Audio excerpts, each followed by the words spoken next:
Hey, when you're running a business, entity structure absolutely matters. It's hard to decide because there's no right or wrong, but what you should do is let your goals lead you to decide what your structure should look like. It actually is an attorney function to determine risk because risk is what is going to govern whether you should register.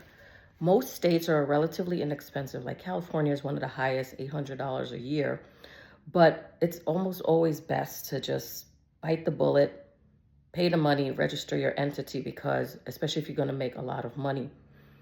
Everybody, it starts out as a sole proprietor generally when you're starting a business, when you're doing a service business, let's say, and you don't know how much money you're going to make. Now, initially, somebody like me, I'm going to do taxes, or somebody who's a digital marketer, things like that. You start out as a sole prop. You put your shingles up and you start working. You don't necessarily have to register. LLC has absolutely nothing to do with taxes. It's asset protection.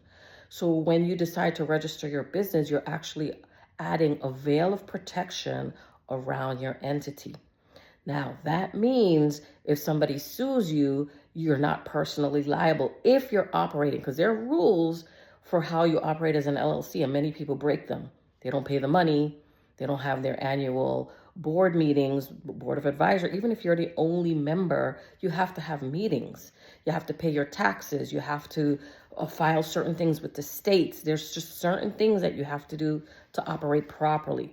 If you have various types of services that you're offering, yes, you can have a parent company hold all of the different LLCs. It depends on how risky each business is that you would want to put them in separate LLC.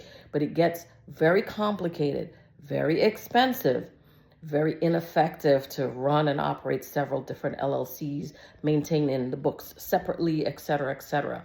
So you do need to have counseling separately with an attorney and or accountant, because the accountant then is going to explain the financial aspect of it. So the attorney may not know all of that. The accountant may not all of that. And some states restrict certain types of advising from the accountant. So that's why it gets complicated. But that's a general idea. When you decide how to run your business, it depends on how much money you're making, what your goals are, simplicity, risk levels. There are different reasons why you would put something in an LLC. Elect S Corp status, which is not an entity, it's a tax election, and or just go right ahead and be a C corporation for a lot of reasons. So you can always schedule on my calendar at myoasistax.com. Look for a complimentary initial meeting strategy session.